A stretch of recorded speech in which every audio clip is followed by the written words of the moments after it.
Добрый вечер, с вами Ирина Ефимова и программа «Якутия Лайф». Все мы хотим, чтобы улицы наших городов и поселков были чистыми, чтобы было где погулять с детьми или просто пофотографироваться. Через 5 дней якутяне смогут повлиять на процесс благоустройства своего населенного пункта. 26 апреля стартует рейтинговое голосование по отбору общественных территорий и дизайн проектов благоустройства. 13 районов республики и город Якутск представили свои проекты. Какие объекты могут появиться в нашем регионе благодаря участию жителей, мы узнаем сегодня у руководителя управления архитектуры и градостроительства при главе Республики Саха-Якутия, главного архитектора республики Ирины Дмитриевны Алексеевой. Добрый вечер. Добрый вечер. Зрители могут задать свой вопрос или поделиться своим мнением по номеру горячей линии в мессенджере WhatsApp по номеру 8 914 235 0502 или позвоните нам в прямой эфир в студию по телефону 8 41 12 42 14 39. Ирина Дмитриевна, рейтинговое голосование по отбору общественных территорий и дизайн проектов благоустройства пройдет с 26 апреля, то есть вот уже вот-вот, да, по конец мая, по 30 мая. 13 районов из столицы выдвинули свои проекты. И вроде бы многие люди об этом слышали, но, может быть, не до конца понимают, что это дает жителям и что им нужно конкретно сделать, чтобы их район, их поселок, их город стал лучше. Расскажите, пожалуйста, подробнее. Да, действительно, рейтинговое голосование, оно проводится на самом деле не первый год. Раньше такое голосование проводилось в городах с численностью населения больше 20 тысяч человек. Ну, соответственно, это город Якутск, город Нерюнгри. Вот. В этом году... То есть два города только да, у нас отвечали таким требованиям? И, по-моему, Алдан, да, или Мирный. Мирный. Да, то есть у нас не так много городов. В этом году перечень таких населенных пунктов расширили, потому что в целом по стране сейчас идет очень такой хороший эффект от реализации программы формирования комфортной городской среды. И именно вовлечение людей, участие людей, оно влияет на те процессы, которые должны по-хорошему быстрее двигаться. Средств, к сожалению, не так много, поэтому сегодня особенно важно, чтобы жители сами определили приоритеты, что они хотят увидеть в первую очередь благоустроенным на территории своих городов и сел. Именно поэтому рейтинговое голосование в Якутии мы включили в этом году 13 населенных пунктов. Это 7 городов и 6 сельских поселений. И впервые в республике мы такой широкий охват именно уже сельских поселений сделали. Но сельские — это райцентры в основном, да? Да, конечно, это прежде всего райцентры, потому что речь идет все-таки о крупных общественных пространствах, о ключевых территориях, очень важных для развития городов и сел, крупных населенных пунктов в Республике Саха-Якутия. В 2020 году по программе формирования комфортной городской среды, несмотря на пандемию, благоустроили 11 общественных пространств и 45 дворов. В программе участвовали 10 муниципальных образований. И вот эти проекты были реализованы потому, что жители за них проголосовали?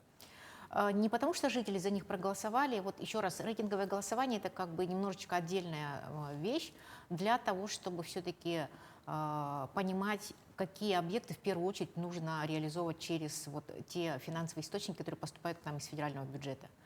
Если бы, конечно, было средств больше, можно было бы гораздо больше проектов реализовывать.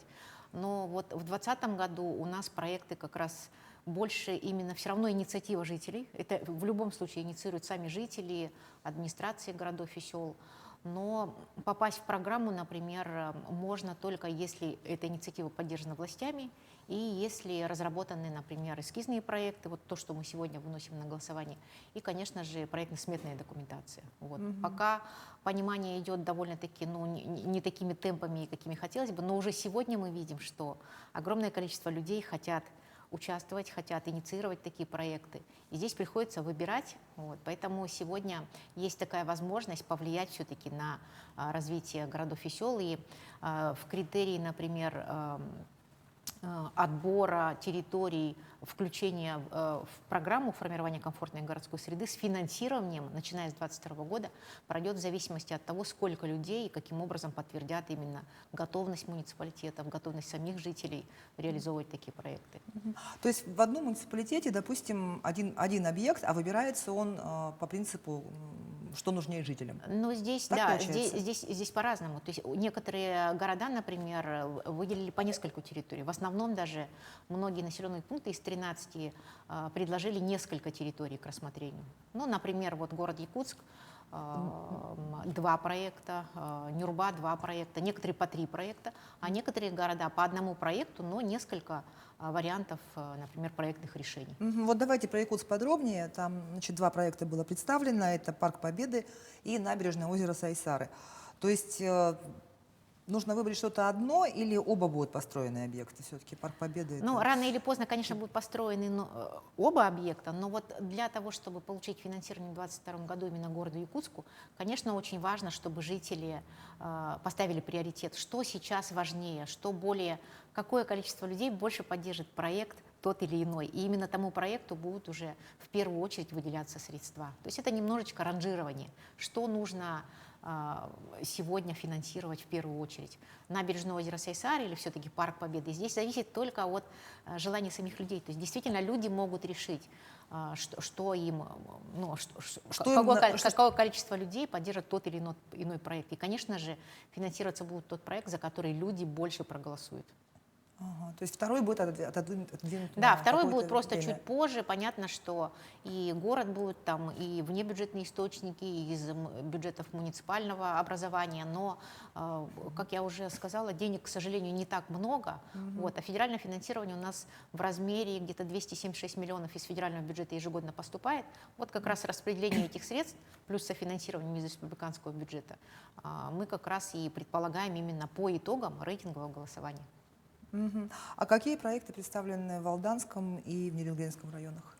Ой, сегодня у нас, например, вот в составе этих населенных пунктов 7 городов, в том числе город Якутск, и 6 малых городов, которые готовят очень интересные проекты. Буквально сейчас в Москве проходит образовательная программа на платформе Московской архитектурной школы, где 6 городских команд, в том числе и Нерюнгри, и Алдан, выехали вместе с архитекторами, работают с экспертами из Москвы, с очень сильными специалистами именно по подготовке проектов. Например, в городе Нерюнгри планируется строительство еще одного сквера. И даже 2 территории они выдвинули на рейтинговое голосование. А в Алдане, например, уже сегодня, в этом году, мы начали реализацию очень амбициозного проекта благоустройства набережной реки Урто-Сала. И вот как раз доведение этого проекта, сметная стоимость составляет где-то больше 100 миллионов. В этом году мы выделили первый этап средств. Естественно, средств не хватает. Вот для того, чтобы этот проект качественно реализовать, сейчас нужны средства, и будет очень здорово, если жители поддержат именно эту территорию как такую уже системную работу по продвижению этого проекта. Кроме этого, еще есть территории, по которым нужно по Алдану работать. И вот город выдвинул 2 территории на рейтинговое голосование. Мы ждем итогов этого голосования. А вот я знаю, что еще же бывает такое совместное бюджетирование народное, когда жители участвуют еще и там как-то материально или там своим трудом. Ну, всегда софинансирование – это одна из серьезных задач. Но вот, например, инициативное бюджетирование, такой принцип у нас по другой программе поддерживается, программа поддержки местных инициатив. По указу главы в конце 2020 года был принят указ о проекте «Родные города и села». И там как раз речь идет о небольших проектах. То есть, например, в городе Якутске сумма финансирования составляет где-то 3–3,5 миллиона рублей максимум. Да? Что для Якутска вообще немного совершенно. Для сельских поселений 1,5–2 миллиона. И понятно, что это могут быть либо отдельные небольшие объекты, небольшие территории, но когда мы говорим о включении в программу именно формирования комфортной городской среды, как я уже сказала, речь идет о ключевых общественных пространствах, о центральных площадях, о набережных, о парках, о скверах. И, конечно, сметная стоимость таких объектов, она не маленькая. И проекты все, получается, будут такие на уровне, современным требованиям отвечающие? Да, конечно, прежде всего именно дизайн-проекты, то есть рабочая документация разрабатывается на основе отобранного дизайн-проекта. У нас в республике при нашем управлении создана специальная экспертная комиссия, которая отбирает такие проекты с участием экспертов. У нас работает Центр компетенций по вопросам городской среды, и мы помогаем муниципалитетам такие проекты разрабатывать. И самое первое, что мы начинаем, это, конечно, со сбора идей, предложений, проведения воркшопов с участием жителей. И еще раньше даже, наверное, с выбора места. Именно люди должны определить, что им важнее, что им нужнее сегодня, вот на текущий момент благоустроить. А за какие объекты благоустройства могут проголосовать жители Альмёкминского, Ленского и Сунтарского районов? В Алекминске очень хороший проект. Город инициирует уже не первый год. Это благоустройство Мариинского сквера. Мы в 2018 году реализовали в 2019 году, да, в городе Алекминске первый проект-победитель всероссийского конкурса «Малые города. Исторические поселения». Это парк «Спасское селение», исторический парк с реставрацией объекта культурного наследия. И вот как такая последовательная организации системы общественных пространств. Рядом стоит прекрасная территория со старой часовней, назвали ее Мариинский сквер, и вот эту территорию давно уже жители хотят. Кроме этого, они еще одну территорию дали, и вот сейчас тоже, опять же, важно понять все-таки, за что люди проголосуют. Может быть, они хотели бы что-то меньшее сделать, может быть, они хотят продолжения этих системных работ. Нам самим интересны результаты рейтингового голосования, поэтому очень важно, чтобы люди пришли, ну, и им доказали своим голосом, что им важнее, что им хочется в первую очередь реализовать. А голосуют они в интернете, да? Да, и создана специальная единая федеральная платформа, очень с простым наименованием 14 наш регион, .горсреда.ру. Это единый специальный ресурс, по которому все субъекты в России будут голосовать, все жители России. Вот, голосование будет проходить ровно месяц. Зарегистрироваться можно будет через портал госуслуги, заходя на этот сайт. Ну или люди, если могут сами изъявить желание прямо на сайте проголосовать. Все очень просто, сейчас доступно. Слава богу, цифровые технологии сегодня позволяют обеспечить абсолютную простоту участия в таком голосовании. Это уже не нужно никуда выходить, приходить на какие-то точки голосования. Это можно сидя у себя в квартире, на работе или даже бывая, например, не знаю, посещая торговые центры. У нас будет работать целая сеть волонтеров, которые будут помогать. В основном помощь предназначена, конечно, для людей пожилого возраста, которым сложно ориентироваться в интернете. Вот. Но мы очень надеемся, что именно молодежь станет вот той силой движущей, которая даст свой голос, потому что, сидя, не знаю, на учебе, в школе. Кстати, голосовать могут жители, начиная с 14 лет и старше. Хорошо, вот про Алекминск вы сказали, а что касаемо Ленска и Сунтара? Так, в Ленске у нас тоже очень интересно. Сейчас заканчивается благоустройство городского парка. В Ленске вообще довольно-таки серьезно к этому вопросу относятся. Вот занимались благоустройством центральной площади имени Ленина. В свое время в Ленске была благоустроена набережная после наводнения, наверное, все помнят. Да. Памятник красивый. И выход стоит очень красивый, да, на реку. Вот. И дальше городской парк прямо тесно стоит с площадью связанный. А вот дальше уже сеть вот как раз общественных пространств непрерывная, да, выстраивается.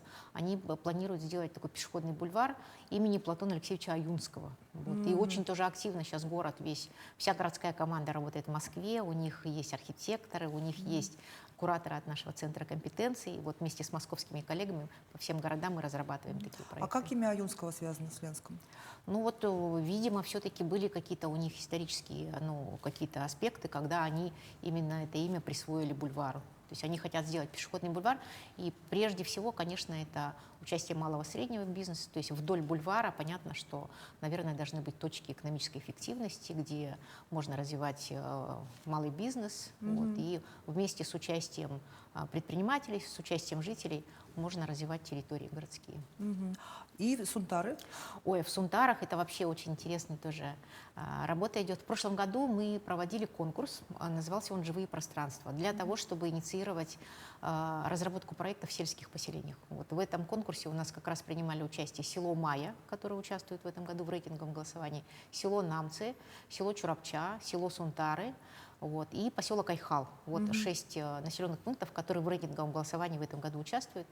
В Сунтарах разработан проект благоустройства центральной площади, тоже прямо с выходом на реку, напротив администрации. Там есть территория, которая будет посвящена почетным гражданам, ну, как традиционно, да, но при этом все это выполнено уже совершенно с новыми современными, такими трендами. И в прошлом году по итогам конкурса, вот мы сейчас подготовили проект совместно с администрацией села Сунтары, и именно эту территорию они вынесли на рейтинговое голосование. А что хотят благоустроить жители Мегино-Кангаласского и Намского районов? В мае очень тоже активная администрация. Дмитрий Иванович Тихонов, глава села Майя, совместно со своей командой очень много уже проектов реализовали. Например, по программе поддержки местных инициатив. Наверное, многие жители в прошлом году видели такие очень интересные пешеходные мосты с подсветкой, лавочки с USB-портами, и откуда можно послушать музыку наших якутских мелодистов. То есть очень творческая, креативная команда. Вот. И сейчас мы с ними проработали тоже очень интересный проект. Это благоустройство сквера прямо в центре села Майя. Вот. А в Намцах значит, планируется благоустройство набережной. Набережная прямо в центре села. Тоже намцы же очень находятся, во-первых, рядом с Якутском. Буквально в прошлом году, по-моему, да, проходил Исыхулунхо у них, и Да. администрация очень много вместе с жителями там тоже делала. Они постоянно консультируются с нашим центром компетенции, приходят к нам, и сейчас очень заинтересованы, и много жителей села Намцы. Вообще все села, вот те, кто на рейтинговом голосовании, жители уже активно в это вовлечены.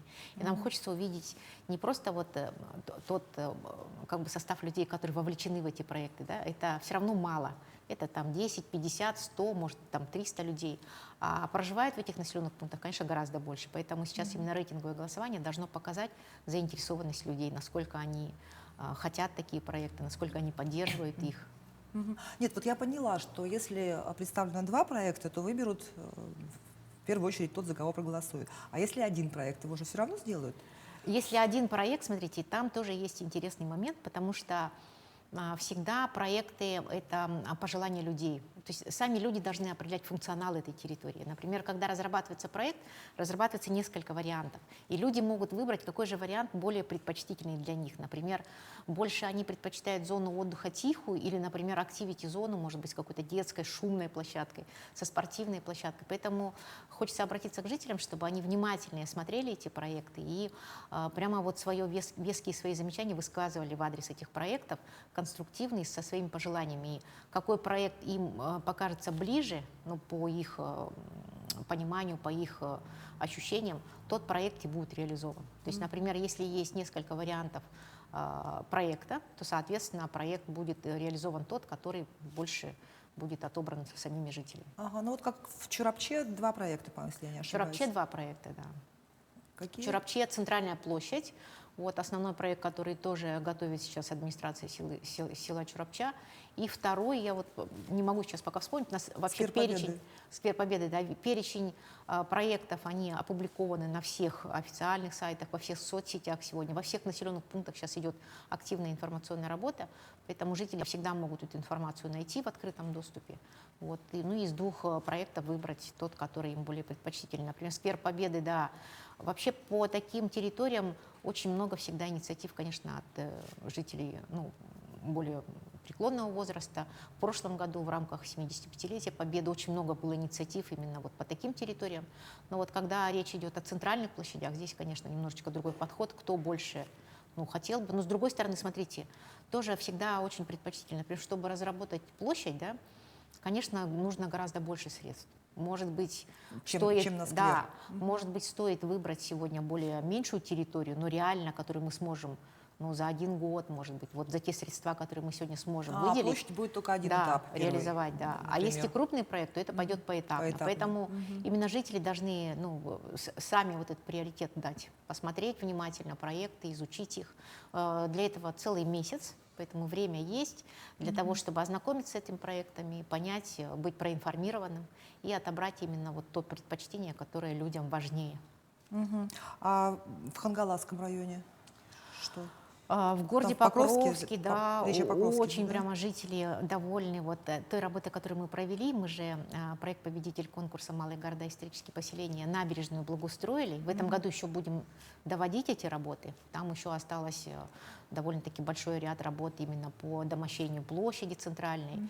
Вот. И прямо вот жители мечтают продолжить этот проект в виде пешеходного бульвара, который связывает набережную с центром всего города, и уже есть пожелания от предпринимателей, которые прям хотят дальше, потому что все-таки Покровск — это центр развития туризма, и надо понимать, что там, скорее всего, нужно делать очень серьезные, ну, такие крупные объекты для того, чтобы обеспечить комфорт, ну, достойный центра туризма Республики Саха-Якутия, потому что именно через Покровск это и Ленские столбы, это и Ботома, это и Булус, все лучшие территории через Покровск Аж туда проходят. идут тоже. Да, да. А я не спросила про города Мирный и Нюрба. Нюрба тоже у нас, как Покровск, реализовал очень интересный проект благоустройства городского парка имени Сергея Васильева. Вот. Нюрба вообще у нас передовики Вот. И они что делают? Значит, во-первых, они создали и Покровский, и Нюрба, дирекции общественных пространств у себя в городах, которые прямо конкретно занимаются такими проектами. Они разрабатывают их, они работают с жителями. В Нюрбе в этом году, значит, за счет средств программ поддержки местных инициатив, за счет местного бюджета уже начинается благоустройство речки Нюрбинка. И вот как выстраивание, еще раз, системы общественных пространств, которые должны характеризовать именно город как город. Да? Нюрба сегодня выходит на благоустройство набережной реки. То есть вот у них тоже несколько проектов, у них не один проект, и они, конечно, очень заинтересованы, чтобы получить финансовые средства, поэтому максимально прикладывают все усилия. А Мирный? Вот. Мирный, как один из крупных городов, мы вот очень серьезный проект, амбициозный в этом году, тоже начали с ними реализовывать. Мы с ними подавали на конкурс «Малые города и исторические поселения» благоустройства набережной реки Ирилях, но стали только финалистами этого конкурса, и, соответственно, уже как финалисты они получили финансирование из республиканского бюджета. Очень серьезное финансирование. В этом году этот проект реализовывается, но поскольку крупный город, вот вообще крупные города, конечно, всегда имеют пул многих проектов. Да? Сейчас они хотят благоустроить парк городской, по-моему, он называется «Здоровье». И этот парк они хотят увязать, например, с развитием туризма в городе Мирном, с промышленным туризмом, например.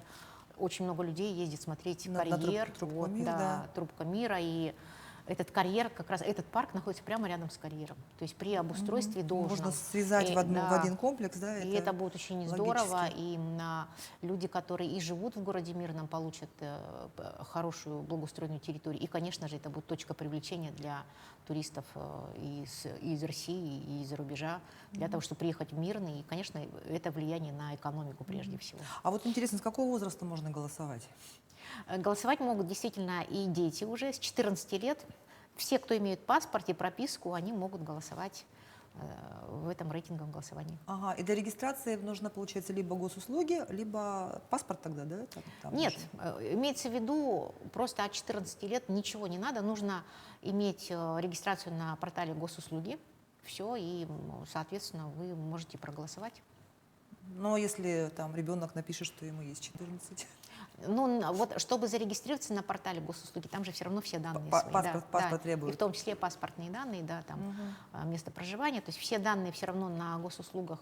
Тем более детям как раз, я думаю, это можно будет очень совместить. Пока еще они не пользуются этим порталом, уже нужно начинать пользоваться, потому что, конечно, портал госуслуги — это тот портал, одно окно, в котором можно сегодня все услуги получить. Ну да, и вопросы с накруткой голосов тоже сразу снимаются, Да, потому что да. там Потому что реально там реальные подтвержденные люди, да. реальные люди с реальной пропиской Да, там, да.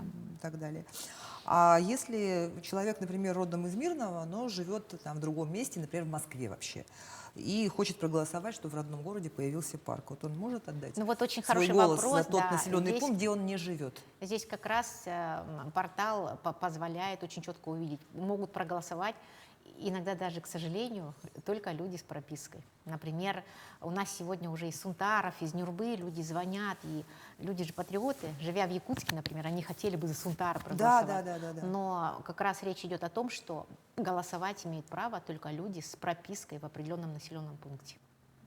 А то есть, если прописка в Якутске, то ты Да, можешь тогда за голосовать Якутск. Только, Тогда за только, Якутск, только за да, Якутск. да. Так, все понятно. А какое минимальное количество голосов должен набрать проект, чтобы его реализовали? Ну, минимальное количество, смотрите, мы сегодня поставили, нет такого прямо совсем очень жесткого, как бы, ну, каких-то рамок, да, но мы поставили городам минимальный процент, 20% охвата. Вот. И в критерии, как я уже сказала, отбора в программу включили. Если населенные пункты обеспечивают, чем больший процент участия, тем больше вероятность получения средств. Ага, то есть от количества населения это тоже зависит, Да, да? да. То есть процент от количества населения. Да. То есть если небольшое там село, с Якутском его не будут сравнивать по количеству. Ну да, очень интересно, проголосовавших. например, вот село Сунтар и село Май, я точно знаю, они прямо там настроены очень хорошо, и вдруг, смотрите, если они 100% проголосуют, то, конечно, они будут, ну, скорее всего, чуть-чуть в приоритете, чем Якутск, потому что в Якутске сложно собрать такое количество людей, да, 100%, да. но у якутских возможностей больше, потому что, например, нужно понимать, что малые населенные пункты, малые города, к сожалению, всегда очень плохо финансируются. Потому что у Якутска всегда было больше возможностей, что уж скрывать. Мы ежегодно выделяем Якутску средства. Вот. И здесь, конечно, зависит именно от жителей. Здесь как раз вот рейтинговое голосование, оно как раз направлено на то, чтобы жителей побудить. И, например, 20% в городе Якутске, вы не поверите, это 54 тысячи человек. От 14 лет и старше. И вот такое количество людей каким образом могут проголосовать? Мы, конечно, сегодня видим, как я уже сказала, основную силу в высших учебных заведениях, в школах. То есть, например, там можно организовать очень хорошо. Сейчас окружная администрация города Якутска и с Минобром совместно, с управлением образования планирует прямо уроки проводить. И как раз это будет очень хорошо доводить до жителей, до детей, до молодежи, вообще, что такое благоустройство. Допустим, я живу в микрорайоне Солнечной Валдане. Хочу сквер рядом с домом. Но я не проектировщик, не архитектор, не строитель. Вот кто мне этот проект нарисует, обоснует, посчитает и узнает, вообще можно тут строить что-то, или там какая-нибудь труба проходит под землей. И от кого идет вот эта инициатива, и как эти проекты потом попадают в программу? Ну, инициативу может подать любой житель. Но вот смотрите, жители же разные, как вы говорите, да, Ирина. Например, если вы никогда не имеете средств каких-то определенных, вы не инвестор, да, то, конечно, в первую очередь нужно обратиться в администрацию. И чем больше людей вы вовлечете за собой, то есть всегда я говорю, чем больше людей хотят, тем больше можно сделать. Например, должен быть запрос. Если люди там объединятся, не знаю, там можно это ТОСом объединиться, какой-нибудь управляющей компанией, микрорайоном, там полгорода собрать и инициировать такой проект, конечно, администрация обратит внимание, и уже администрация будет ответственна за разработку проекта. Если это, например, группа людей, которые имеют свои средства, например, предприниматели, бизнес, конечно, было бы замечательно, если бы они сами разработали проект. И такие инициативы тоже рассматриваются администрациями. А дальше уже администрация, понимая, что если это проект там, небольшой стоимости, можно в программу, например, поддержки местных инициатив. Если это сельское поселение, в программу комплексного развития сельских территорий. А если крупный проект, тогда они обращаются к нам в управление архитектуры как раз для включения в нашу программу. Да? И здесь порядок предоставления субсидий очень простой. Обязательно должно быть вот, если крупные населенные пункты — рейтинговое голосование, если небольшие населенные пункты, то представление проекта на экспертный совет нашего управления. И дальше подключается работа межведомственной комиссии республиканской, которая отсматривает эти проекты и уже как бы принимает решение о включении или там, доработке, или в основном, вот, мы как управление архитектуры, конечно, в первую очередь смотрим именно, насколько это интересные проекты, функциональные, содержательные. Вот, кстати, про содержание проектов. Допустим, есть свободное пространство в Ленске там где-нибудь. И что там может быть? Сквер, воркаут, площадка для выгула собак, или там стоянка для автомобилей, или детская игровая площадка. Вот кто решает, что там будет? Вот как раз вот эту часть решают люди, что им нужно. Потому что никакой ни архитектор, никакая власть не скажет, например, что там важнее для жителей. То есть как раз вот здесь вот участие людей очень важно. Именно люди должны, если там большая группа собачников, почему, например, не сделать площадку для выгула собак? Или, например, есть очень активная молодежь, которая хочет воркаут-площадки. Вот именно они должны определять функционал, да? А дальше уже, когда определен функционал этой территории, подключаются эксперты, архитекторы, социологи, и они как раз уже могут подсказать, как правильно организовать, например, эту площадку. Но вот на этапе определения функционала там голосование не предусмотрено. Ну вот смотрите, здесь как раз... То есть вдруг половина жителей хочет собачью площадку, а половина хочет машины свои ставить? Очень хороший вопрос. Мы сейчас, смотрите, есть так называемая методология. Сейчас мы проекты научились делать совершенно по-другому. Если раньше проекты делались, потом выставлялись, как бы вот перед фактом, да, людям, все, мы вам сделали проект. Мы вам сделали сквер, Да. голосуйте за сквер. То сегодня, например, методология соучаствующего проектирования — это основа основ. То есть вообще все проекты нужно начинать с того, что нужно проводить социологическое исследование, анкетирование, спрашивать мнение людей. И любой проект начинается вот с этой стадии. То есть, как я уже сказала, именно на этой стадии важно участие людей. А дальше уже, когда люди точно скажут, и когда и администрации, и там, власти смогут понять, что на этой территории надо делать, вот тогда уже подключаются проектировщики, архитекторы, дизайнеры, и они могут красиво, так сказать, оформить желания людей. Мы с вами говорим о федеральном проекте формирования комфортной городской среды, и также вы упоминали Всероссийский конкурс малых городов и исторических поселений. Вот может ли один и тот же проект выдвигаться и туда, и туда? Он как раз не то чтобы может, даже нужно, потому что, к сожалению, вот средств не так много. А конкурс — это дополнительные средства.